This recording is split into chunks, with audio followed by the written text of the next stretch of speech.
Welcome to Marhaba kids mall Islampura Malegaon. सभी डिजाइनों में नया स्टॉक आ चुका है। ऐसे ही और भी तमाम कलेक्शन के लिए विजिट कीजिए मरहबा किड्स मॉल इस्लामपुरा मालेगांव। आज के मीटिंग के सदर मर्चेंट नगर, अवामी नगर, अशरफी नगर, मदीनाबाद, इकरा नगर, जीनत मेडिकल की गली, अशरफी नगर, जहां तक मेरी आवाज जा रही है, यहाँ पर पूरी गली कुसुम्बा रोड तक भरी हुई है। इधर ख्वातीन की एक बड़ी तादाद बैठी हुई है। पूरा वार्ड ये बात जानता है कि बाकी भाई का होम ग्राउंड पूरा वार्ड है। हम पूरे वार्ड में घूमे तो मदीनाबाद से लेकर साबान नगर की आखिरी गली तक एक बात का इतराफ सब लोगों ने किया कि बाकी भैया टच में रहता था, बाकी भैया काम करता था। और जिस हिस्से में आज मीटिंग है, ये तो इनका अपना घर है। यहाँ के रहने वाले जितने लोग हैं, मैं ऐसा मानता हूं, पार्टी हमेशा ऐसा मानी निहाल साहब के वक्त से कि इन हिस्से के घर के लोग बाकी भैया के घर जैसे ही हैं और वो ये बात अमली तौर पर अमल करते हैं कि मर्चेंट नगर, अवामी नगर, मदीनाबाद, अशरफी नगर, जीनत मेडिकल की गली, ये सारे घर के लोग सही मानों में बाकी भैया का एहतराम और इज्जत इसलिए करते हैं कि वो काम का इंसान है। और सही बात यह है कि हमारे साथ वो एक मेंबर रहे, हमारे अपोजिट में 3 मेंबर इसी वार्ड के रहे। और मुझे अभी मैं बाकी भैया की तकरीर सुन रहा था तो मुझे कहीं से ये नहीं समझ में आ रहा है कि बाकी भैया को बताने की क्या जरूरत है कि इन्होंने यहाँ रोड बनाई, वहां बनाई, वहां बनाई, वहां बनाई। कल एक छोटी सी 20-25 लोगों की मीटिंग में वो खुद ये बात बोल रहे थे कि रोड वो बनाते, गटर वो बनाते। तो वो खुद ये इतराफ कर रहे हैं कि बाकी भैया रोड भी बनाता, बाकी भैया गटर भी बनाता, बाकी भैया सब काम करता। फिर बोले उसके बाद भी वोट मत देना। तो वोट देने का तरीका क्या है, वोट क्यों किसको देना चाहिए? वो खुद सारी बात मान लिए। उन्होंने अपनी कोई बात में ये नहीं बोले कि यार मैंने ये रोड बनाई है इसलिए मुझे वोट देना। बोले हाँ वो ये रोड बनाते, वो गटर भी बनाते, वो शौचालय भी बना रहे, मगर रोड मत देना। अजीब बेवकूफ लोग हैं। अरे यार कम से कम तुम एतराफ तो मत करो। फिर अगर रोड नहीं देने की बात कर रहे तो ये बोलो ये काम नहीं करते। लेकिन मसला ये है कि वो यहाँ पर मर्चेंट नगर में आकर उनको भी पता था कि बोलना पड़ेगा ये काम करते, नहीं तो लोग मारेंगे। अगर वो यहाँ बोलते कि ये काम नहीं करते तो लोग जो घरों में बैठे हुए हैं वो बाहर निकल के सवाल पूछते। वो सही मानों में अवामी सवाल से बचना चाहते थे, इसलिए उन्होंने खुद एतराफ कर लिया कि ये आदमी काम करता। और उसके बाद मुझे नहीं लगता कि यहाँ के लोगों को कुछ बहुत ज्यादा समझाने की जरूरत है। इलेक्शन कई मायने में पिछले 4 कारपोरेशन से बिल्कुल अलग इलेक्शन है ये। हम सिर्फ 7 नंबर का इलेक्शन लड़ रहे हैं ऐसा नहीं है। आगरा रोड के शुमाली हिस्से में हमें सबसे ज्यादा फिक्र है वार्ड नंबर 2 रमजानपुरे की, जहां पर डायरेक्ट मुकाबला शिवसेना से है। कभी एमआईएम ने पूरा पैनल वहां नहीं लड़ाई, 2017 में भी नहीं लड़ाई, मगर इस बार बीजेपी नदी के उस पार अलग अलग लड़ रही है। मगर क्यों वार्ड नंबर 2 में बीजेपी खुद सीट नहीं लड़ाई? वो चाहते हैं कि वहां पर फिरका परस्तों की वोट इत्तेहाद के साथ उनके उम्मीदवार को पड़े, इसलिए बीजेपी वोट नहीं, यानी अपना उम्मीदवार नहीं दी। मगर एमआईएम ने वहां अपना 4 पैनल बनाई कि किसी तरह से 1500 वोट कम कर दी जाए। कल गिरीश महाजन ने बोला कि मेयर 20-22 सीट पे उनका बनेगा। 20-22 सीट पे मेयर ना हम बना सकते ना कोई पार्टी बना सकती। इसका मतलब यह है कि कहीं ना कहीं इस तरफ सेटिंग उनकी हुई है कि तुम 20-22 सीट लेकर आओ। और हमारे सामने के उम्मीदवार, मेरे सामने वाला उम्मीदवार वार्ड नंबर 2 में शिवसेना का काम कर रहा है, पूरा खानदान चमड़े वाले का। नहीं, वहां पर तुम दादा भूसे का काम करेंगे और यहाँ एमआईएम से वोट मांगेंगे, ये कैसे मुमकिन है? उनके फोटो व्हाट्सएप पे चल रहे, शिवसेना का मतलब लगाए हैं, शिवसेना की ऑफिस में एमआईएम का बैनर लगा हुआ है वार्ड नंबर 2 में। तो क्या ऐसे लोगों को वोट देंगे जो कारपोरेशन में भगवा झंडा लहराना चाहते हैं? जन्म दाखिले का सवाल, तुम्हारे मर्चेंट नगर मदीनाबाद के लोग जन्म दाखिले में जेल में बंद है। कई लोगों को नोटिस मिली, यहाँ बाकी भैया बैठे हैं, कई ख्वातीन मर्चेंट नगर की, अशरफी नगर की, बाकी भैया उनको लेके आए, हमने उनके पेपर दुरुस्त किए, नहीं तो वो भी जेल चले जाते।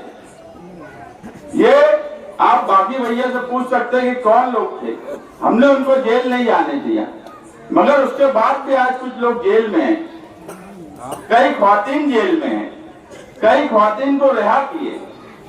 अगर आज कारपोरेशन में बीजेपी अपना मेयर बना लेगी तो मुझे बताओ जो जेल में बंद है वो छूट सकते क्या? हजारों लोगों पे जो एफआईआर है, हम जेल जाने से जिनको रोक के रख सके हैं, उनको हम रोक पाएंगे क्या? आज कारपोरेशन में हमको इख्तियार चाहिए। हम 44 सीट का इलेक्शन लड़ रहे हैं, हम वार्ड नंबर 7 में सिर्फ इलेक्शन नहीं लड़ रहे हैं, 44 सीट हमको चाहिए। और इंशाअल्लाह जिस हिसाब से शहर भर में माहौल है, 16 जनवरी को सेकुलर फ्रंट का मेयर बनने वाला है,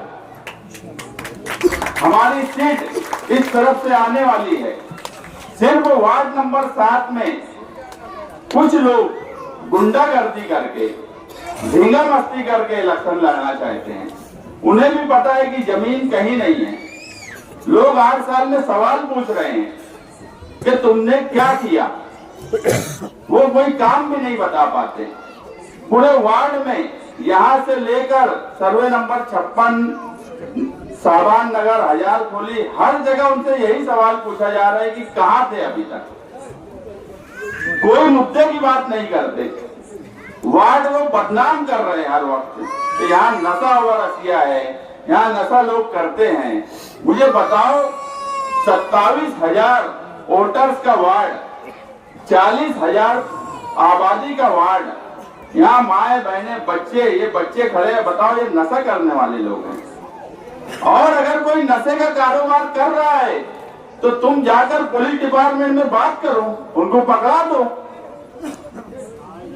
तुम लोगों में ये मैसेज क्यों देना चाहते हैं कि ये वार्ड नंबर 7 पूरा नशा करने वाला वार्ड है?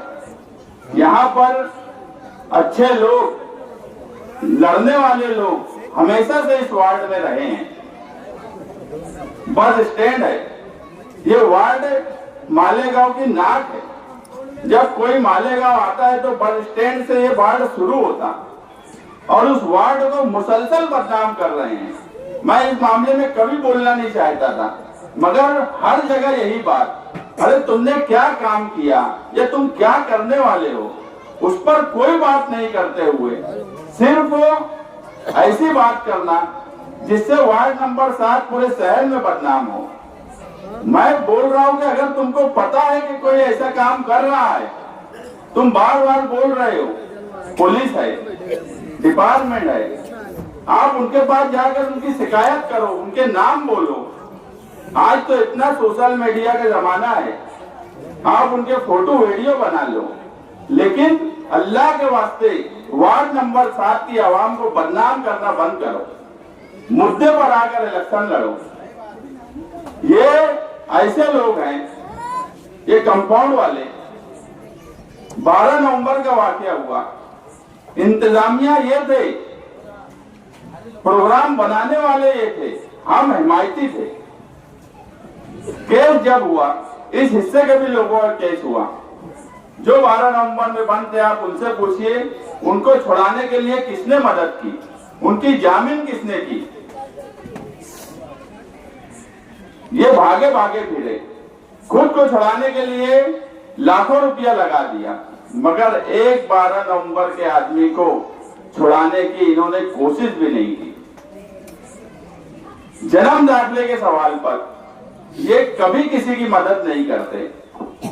आज ये बाकी भैया यहाँ बैठे हैं, हमारा तो ऐसा था कि मैं भी चाह रहा था उनके ही सामने लड़ूं, ये भी चाह रहे थे उनके ही सामने लड़ूं, मगर इमरान की ख्वाहिश थी।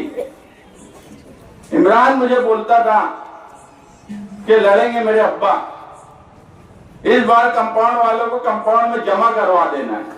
और मुझे लगता है इतनी बड़ी आबादी, इतने वोटर, इतनी बड़ी तादाद अगर यहाँ पर मर्चेंट नगर में बैठी है तो कंपाउंड में जमा होना तय हो गया। अब कैसे जमा करना है, किस तरह से जमा करना है, वो हम तय करेंगे।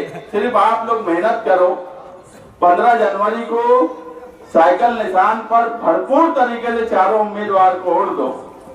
इंशाअल्लाह 15 जनवरी को आप एक बार साइकिल निशान की 4 बटन दबाएंगे, उसके बाद कंपाउंड वाले कंपाउंड में जमा हो जाएंगे।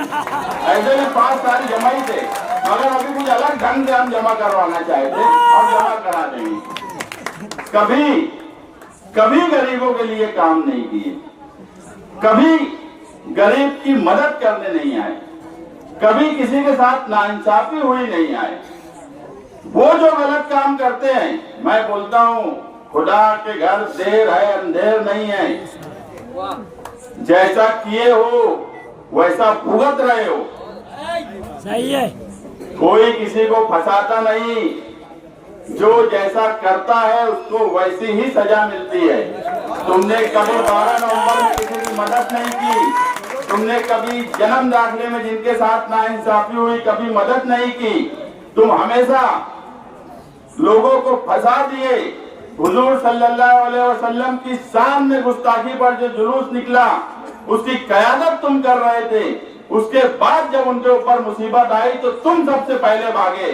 मैं जेल गया, मैं खुद पुलिस स्टेशन जाके जेल गया, मुझे कोई पकड़ने नहीं आया। मगर मैं जो बोल रहा हूँ कि अल्लाह के घर देर है अंधेर नहीं है।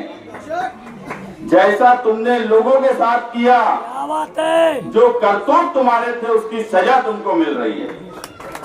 और जो बातें बार बार ये मुसलसल बोलते हैं, मैं बोल रहा हूँ कई बार बोला कि यार मुद्दे पर आके इलेक्शन लड़ो। इनके पास मुद्दे हैं ही नहीं। और बाकी भैया के सामने तो टिकने जैसी पोजीशन भी नहीं है। मुझे यहाँ से कुसुम्बा रोड तक बैठे हुए लोग हैं, मुझे कोई बता दे, एक फर्द नहीं, अकेले बाकी भैया के आगे पूरा कंपाउंड टिक सकता है, पूरा कंपाउंड टिक सकता। तुम सिर्फ बाकी भैया के आगे नहीं टिक सकते। और बात सिर्फ बड़ी बड़ी करते कि हमने उनको चुन के लाया, हमने इनको चुन के लाया। इससे पहले भी इनकी वजह से आ गए थे। हमने टिकट दिया था जनता दल से, मगर हमारी भी क्या मत मारी गई थी कि ऐसे को टिकट दे दिए कि 8 साल वार्ड में नहीं जाके, हजार गोली में जाके बैठता हूँ तो बोलते हैं भैया तुमने सिर्फ एक ही आदमी सही दिए थे, बाकी भैया मगर इससे अभी सब बदल दिए। एक आदमी सही दिए थे वही है, अब उसके ही सहारे हम भी चल रहे। काम काज हमेशा यहाँ जमीन सेठ बैठे हैं, ये सामाजिक काम काज करने वाला आदमी है। कोरोना के पीरियड में लोगों की मदद किया, उस वक्त मैं नहीं जानता था। मैं बाद में जब लोगों से समझा तो भैया जमील सेठ क्या किए कि मुझे जब आसिफ भाई बोले कि यार जमील सेठ को टिकट देने की बात है 3 महीना पहले, तो मैं बोला यार अच्छी बात है। जब मैं नहीं जानता था तो मैं पार्टी के कुछ लोगों से, कुछ जो सामाजिक काम काज करते हैं उनसे पूछा कि भैया जमील सेठ क्या है, तो बोले कि यार ऐसा ना है, एक नौजवान है जो गरीबों की मदद करते हैं।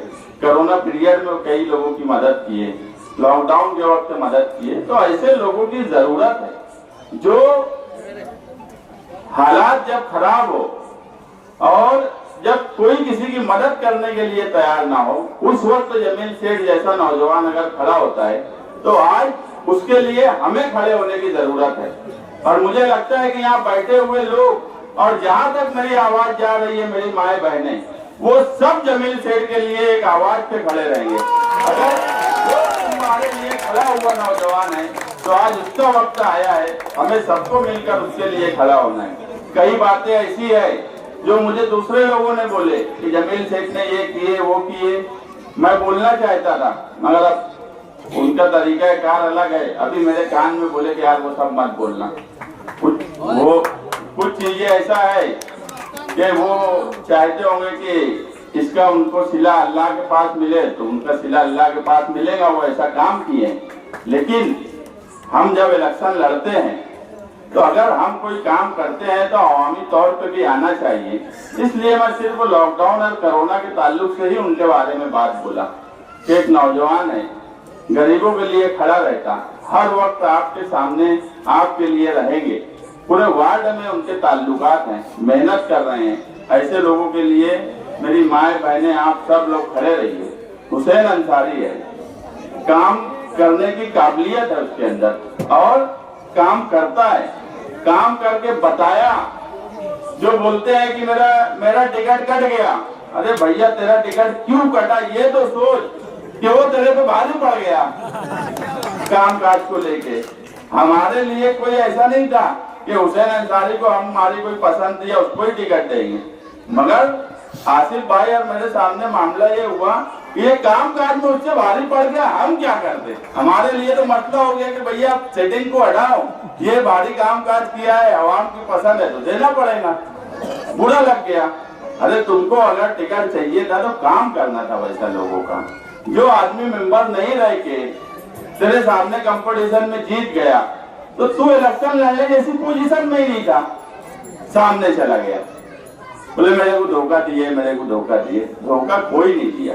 सही बात ये थी कि बहुत सोच समझकर आसिफ भाई और हमने फैसला किए यार जिस हिसाब से लोगों की राय आ रही है वो ठीक है, वो सेटिंग कारपोरेटर है, मगर नाराजगी बहुत ज्यादा है, लोगों की नाराजगी बहुत ज्यादा है। और हुसैन मेंबर नहीं रहते हुए उसने काम करके वार्ड में बता दिया। तो हम भी यही चाहेंगे कि पार्टी ऐसे आदमी को टिकट दे जिसको आवाम पसंद करती है। पूरे वार्ड में 3 लोग जो सामने हैं, तीनों इस वार्ड से मेंबर थे, मगर एक ही आदमी की बात बोली गई कि सिर्फ बाकी भैया का टिकट करना, बाकी ये तीनों के बारे में तो सोचना ही मत। एक के बारे में तो हमने सोचना ही बंद कर दिया बहुत सालों पहले, और जब सोचे तो फिर कुछ अलग ढंग से सोचे, वो अलग बात है, उस पर बात अभी करना मुनासिब नहीं है। बात सिर्फ ये है कि गुंडागर्दी तुम करो, सब कुछ तुम करो और बदनाम वार्ड के लोगों को करो। हर वक्त हर जगह एक ही बात, पूरे पैनल में नशा होता है। इस वार्ड के लोग नशा करते हैं, यहाँ नशा होता है। ये कब तक इस वार्ड को बदनाम करेंगे। 15 जनवरी को हर तरह से बदला लेने का वक्त है। जो आपको बदनाम कर रहे हैं उनसे भी बदला लीजिए, जो काम कर रहे हैं उनका साथ दीजिए। इंशाअल्लाह आपकी बुनियादी जरूरत बाकी भाई राशन वाला जिस तरह पूरी करते हैं, हम भी उसी तरह बुनियादी जरूरत को पूरी करने की कोशिश करेंगे। इसके साथ साथ ये इलेक्शन आपके तहफ्फुज़ का इलेक्शन है, ये इलेक्शन आपकी हिफाजत का इलेक्शन है। अगर वार्ड नंबर 7 के 4 कारपोरेटर महासभा में रहे और इंशाअल्लाह इख्तियार हमारा आ रहा है, हम जन्म दाखिले से लेकर अभी जन्म दाखिले में वार्ड नंबर 7 के मैं अभी भी बोला कि कई लोग हैं, मैं वादा करता हूं पहली ही महासभा में तजवीज लाऊंगा और 1044 लोगों पे जो 700 से ज्यादा ख्वातीन हैं उनका FIR में जो नाम है मैं उसके लिए पहली तजवीज लाऊंगा और इंशाअल्लाह उनका नाम कोर्ट से निकलवा के बताऊंगा। ये जिम्मेदारी मेरी, आप यकीन रखिए, मैं हवा में नहीं बोल रहा हूं, बहुत से लोग इस ताल्लुक से सोचते होंगे कि कैसा करूंगा। पहली ही महासभा में ये काम इंशाअल्लाह मैं करके दूंगा। उसके बाद एसआईआर की इंक्वायरी जब शुरू होगी, 27,000 वोटर्स हैं, 40,000 की आबादी है आपके वार्ड की। एसआईआर की इंक्वायरी में सारे कागजात दुरुस्त करने की जिम्मेदारी हमारी होगी। अगर आप लोग 2002 में बाहर से कोई शादी करके आया है, कोई यूपी से आया है, कोई खानदेश से आया है, कोई मराठवाड़ा से आया है, तो उनके लिए हम वहां तक कोशिश करेंगे और उनके कागजात दुरुस्त करने की जिम्मेदारी हमारी। हमारे सामने के उम्मीदवार, अगर आपको लगता है कोई तुम्हारे कागजात दुरुस्त करवा सकता है, कभी उन्होंने किसी तरह से आपकी कोई ऐसी मदद की है क्या? अगर आज मदद नहीं किए, सिर्फ नाम बड़ा होने से गरीबों का काम नहीं होता। गरीबों का काम करने के लिए बाकी भैया इधर चप्पल घिसना पड़ता है। क्या बात है? मर्चेंट नगर से लेके 57 साबान नगर तक उनका चप्पल देख लो, चप्पल घिस जाता है जब गरीबों का काम होता। सिर्फ कंपाउंड में बैठकर कोई बोलेगा ये गरीबों का काम होता, तो कंपाउंड में बैठकर सिर्फ धमकियां दी जा रही लोगों को बुलाकर। उनको लग रहा है कि कुछ हमारे बस में नहीं है, ये मीटिंगें नहीं ले पाते। ये आज की मीटिंग देखो, इनकी जितनी मीटिंग अभी तक हुई होंगी 2-4, वो सब भी मिला लिए तो इतनी तादाद वो नहीं कर पा रहे। ये हाल है उनका। अवामी रुझान उनके बिल्कुल खिलाफ है। लोगों ने अपना मन बना लिया है कि वार्ड नंबर 7 में समाजवादी पार्टी की साइकिल निशान पर वोट देने का मन बना लिया है। बस आप लोग 15 जनवरी की शाम में 5:30 बजे तक इसी तरह से मेहनत करिए, हमारे लिए कोशिश करिए। आपकी कोशिश, आपकी वोट जो अमानत के तौर पर हमको दी जाएंगी, इंशाअल्लाह हम गारंटी से बोलते हैं कि उस अमानत को हम जाय नहीं होने देंगे। हमारा फर्ज समझ के आपकी खिदमत, वार्ड के साथ साथ आपके तहफ्फुज़ का ख्याल रखेंगे। और आखिरी बार फिर बोलूंगा, जो जहाँ पे है उसको वहां जमा करा दो। अब कंपाउंड वालों को कंपाउंड में 15 जनवरी को जमा कराने की जिम्मेदारी आप लोगों की। और इस बार जमा कर दिए, खत्म, एकदम खत्म, फिर कुछ नहीं है। और कितना है ये मैं जानता हूँ। सिर्फ बातें करना, धमकियां देना, मुस्तकीम डिग्निटी को गोली मार देंगे, इसका ऐसा कर देंगे, उसकी टांग तोड़ देंगे, सिर्फ ये बातें करना। अरे अवामी काम तुम क्या करें? हमने कभी नहीं बोला कि हमारे मुखालिफ के साथ हम कोई मार धाड़ करेंगे। इलेक्शन लड़ रहे हैं, इलेक्शन जिस तरह लड़ना चाहिए उस तरह लड़ो। आप जो करना चाहते हैं वो बताओ, आपने जो किया है वो बताओ और वोट मांगो। वोट मांगना जमहूरियत में सबका हक है, आपका भी हक है। मगर सिर्फ धमकी देना और बोलते बोगस वोट चलाने वाले हैं। अरे यहाँ हजारों की पब्लिक, यहाँ कई सौ ख्वातीन, अरे ये आके देख लो, ये सब ओरिजिनल लोग हैं जो यहाँ बैठे हैं। बोगस वोट, बोगस कामकाज ये हमेशा तुमने किया।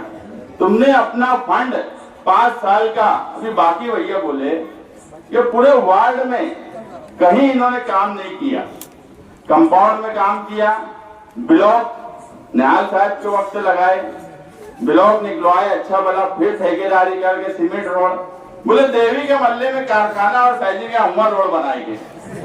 क्या है ये? तुम किस वार्ड से तुमको जिम्मेदारी वार्ड के लोगों ने दी, वहां तुमने एक रोड का काम नहीं कर पाए। पूरे वार्ड नंबर 7 में ये मैं अभी तक नहीं किसी से सुना कि ये तीनों मेंबरों ने फला रोड बनाई है या फला जगह काम किया है, ये कहीं नहीं सुना। ये सिर्फ अपने खुद के लिए जीते हैं। कोई केस होगा ये खुद के लिए लाखों खर्चा कर देंगे, मगर मर्चेंट नगर का कोई गरीब इंसान अगर जेल में है तो उसके लिए एक ना कोशिश करेंगे ना 1 रुपया खर्च करेंगे। ये काम खुद के लिए करेंगे, इनकी साइजिंग कारखाने के पास काम करेंगे, मगर ये कभी मर्चेंट नगर, अवामी नगर, अरे मर्चेंट नगर जान दो, अवामी नगर तो उनके मुंह तक चला जाती रोड कंपाउंड के। अरे वहां भी बाकी भैया काम कर दिया, बोले यहाँ काम नहीं करने देंगे। अरे यार काम अगर बाकी भैया कर रहा था तुम करवा लेते पहले। अवामी नगर के लोगों को डराते हैं, धमकाते हैं, लेकिन इस इलेक्शन में अवामी नगर ने भी पूरा मन बना लिया है, और मैं बोल रहा हूँ कंपाउंड ने भी आधा मन बना लिया इनके खिलाफ वोट देने का। हाँ, मैं लेकिन मेरे पास मिल भी रहे हैं, बोल भी रहे हैं, तो मैं एक ही बात बोल रहा हूँ कि ऐसा कोई काम मत करना कि तुम्हारे खानदानी रिश्तेदारी में कोई ना इत्तेफाकी हो, और 15 तारीख को तुम्हारा मन जिसको होगा, तुम्हारा मन उनको देने का होगा, उनको दे देना, और तुमको लगता है हम काबिल है तो हमको दे देना। मगर मैं नहीं चाहता, मैं अगर चाहता, दावे से बोल रहा हूँ, कंपाउंड के कई लोग मेरे साथ चल रहे होते, मगर मैं वो काम इसलिए नहीं किया कि किसी भी खानदान में, किसी भी खानदान के लोगों में सियासी इलेक्शन के वक्त कोई तनाजा पैदा हो, ये मैं नहीं चाहता। इसलिए मैंने कंपाउंड के किसी आदमी को मेरे साथ नहीं लेके चला, नहीं तो वो भी आज यहाँ बैठे होते, मेरे साथ चल रहे होते। बस आखिरी गुजारिश मैं आप लोगों से करूंगा कि इमरान मेरे लिए, मेरा दोस्त भी था, मेरा बहुत कुछ था वो, जैसे बाकी भैया के लिए है। मैं अभी तक भौजी मेरे घर पे आई, मैं भौजी के पास बैठ नहीं पाता, मेरी घबराहट चालू हो जाती। मेरा ऐसा ताल्लुक इमरान से था, और उसकी ख्वाहिश थी कि बाकी भैया जो है वो इनके सामने चुन के आए, और वो ऐसा लड़का था जिसने पूरे वर्ल्ड में लोगों का काम किया। ऐसे काम मैं इससे पहले भी ताज़ियती नशिस्त में बोला कि ऐसे काम जो कोई नहीं कर सकता था। बहुत आधार कार्ड चलाने वाले, बहुत तहसील ऑफिस में घूमने वाले जब नहीं कर पाते थे तो मैं बोलता था इमरान बेटा ये करना है, चर्चा हो लीजिए, और करके देता था।